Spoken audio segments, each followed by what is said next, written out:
Welcome to the first ever episode of What We Eat, a casual cooking show where we talk about life, family, and of course, what we eat.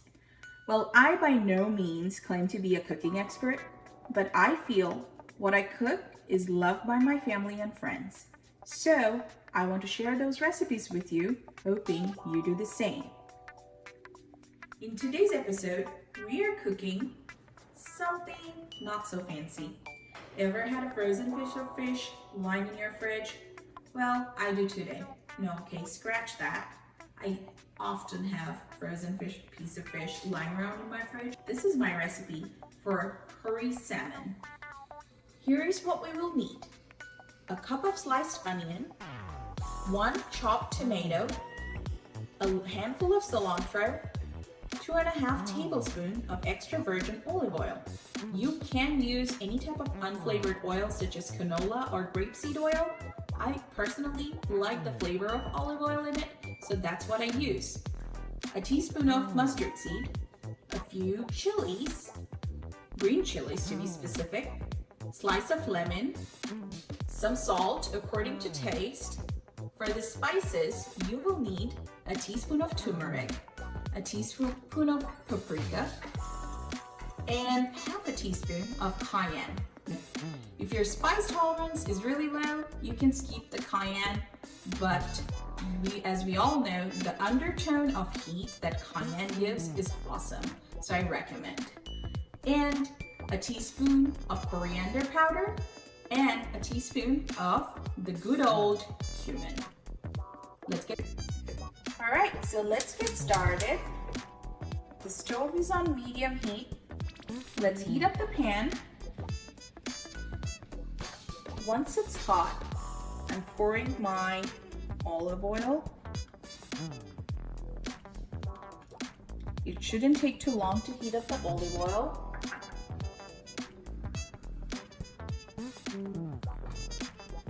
Alright. Now, the first thing you need to do is put your mustard seeds in it and let it pop.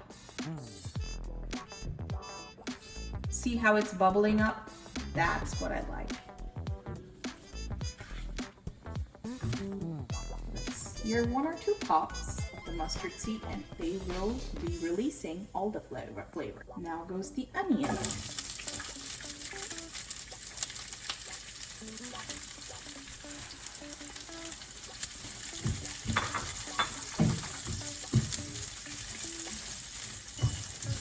The sizzle of the pan is a sound that is close to my heart.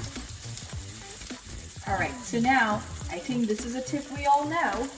A very cool way of making your onions cook fast is using a little bit of salt when you're sauteing it in the oil. Mix it up a little bit and wait for it to be cooked. It doesn't have to be fried or browned. It just has to cook a little bit. So let's wait for that.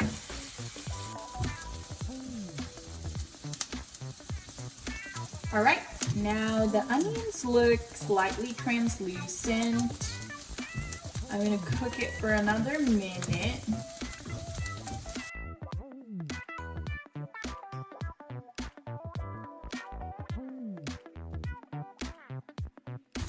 Perfect. Now the tomatoes go in.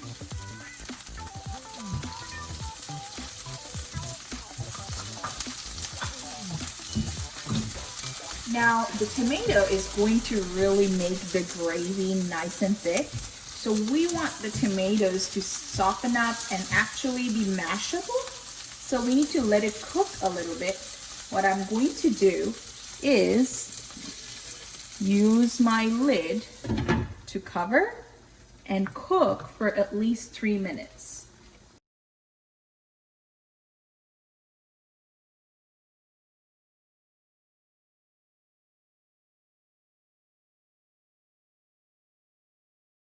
All right, so you don't really have to do one after the other. They're all measured. That's how I like to cook, everything pre-measured. So I'm putting all of it inside.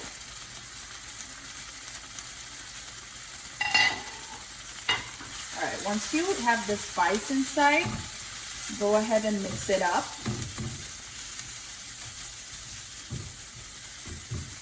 Cook it for just 1 minute, the dry spices. One word of advice, dry spice actually burns really fast, so we should always cook it on medium flame for 1 minute, and then after a minute we put some warm water. And when I say some, don't drown it. You don't have to put too much, just a little bit, so that your spice can be cooked. See how little? It's like probably 3 to 4 tablespoons if we have to measure it, but look at the color, guys. Love, love, love this bright, vibrant orange color. And of course, it's a combination of the spices, the tomato. This is going to be really, really good. All right, so it's cooking. The water is drying up or evaporating. I'm going to put water one more time. I don't want like the powdery texture of dry spice, and the best way you get rid of it is if you cook it with a little bit of water by adding a little bit of water at a time and cooking it for at least 3 to 4 minutes. So that's what I'm doing. I'm going to pour a little more water and I'm going to cook it a little more.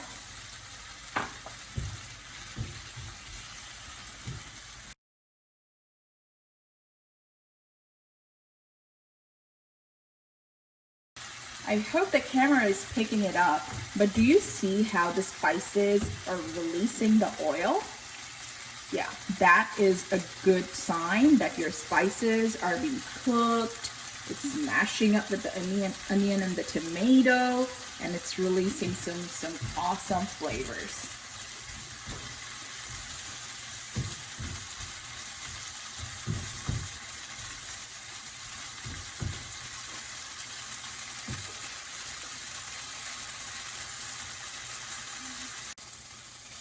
All right, so now the spices have cooked up. I'm going to place the salmon.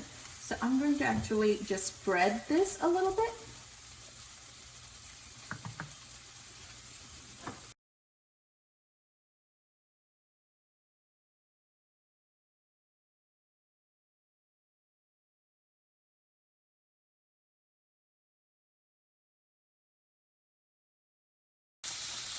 All right, so now I'm going to start with 1 cup of water. I think that would be enough for this to make a nice gravy. Again, it's not going to be too much, just enough to cook the fish and make a nice gravy. So now, after putting a cup of warm water, what I'm going to do is move my pan a little bit, not too vigorously. You don't want everything to spill out. Just a little bit to cook the sauces. We don't need to turn the fish, guys, because we don't want to break it. And now I'm going to use a spoon to just ladle some of the sauce on the top of the fish.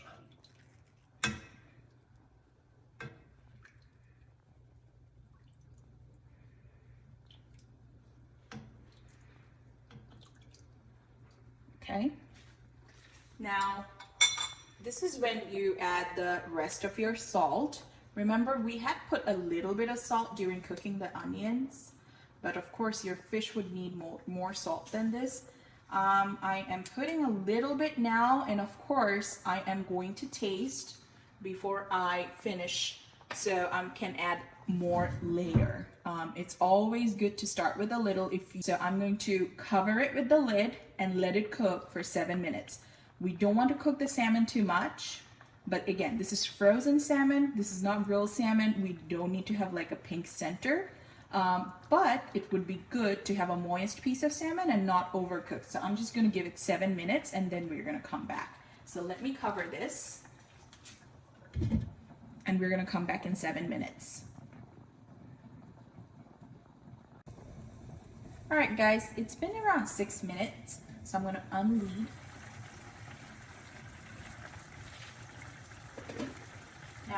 going to look at the gravy, the consistency. I'm really liking where it's going, but I think it needs to thicken up and reduce a little more. So I will take the lid out and cook it without the lid for another minute.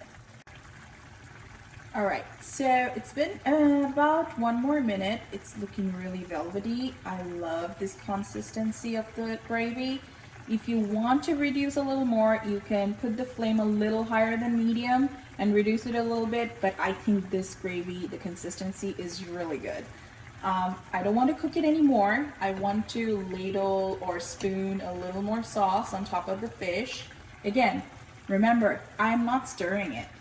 After you place the fish, I highly recommend not stirring it too much because it's delicate and you don't want scrambled fish. You want curried fish.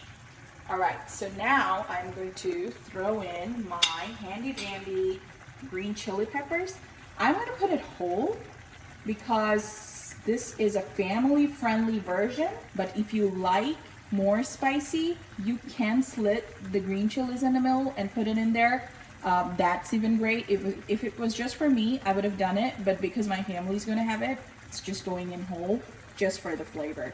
So now once I put the green chilies in, I'm cooking it for another minute or so, and then I'm going to put cilantro. So this is a handful of cilantro that's going in there. Oh gosh, look at that contrast of color. It's gorgeous. The deep orange color and the green. So good. If you don't like cilantro and it tastes like soap to you, you can skip it. All right, and finally, now I have a little bit of steamed rice, and this is priceless with steamed rice. I love it with steamed rice. If you don't like rice, you can have it with bread as well. Remember that sauce is golden, so you can dip a piece of bread in there and have it as well. But highly recommend steamed rice. I'm going to plate it up. That's what it was. My curry salmon, a favorite in my family, very healthy. And I hope you try. If you like this recipe, don't forget to share and subscribe. And then until next time, sayonara.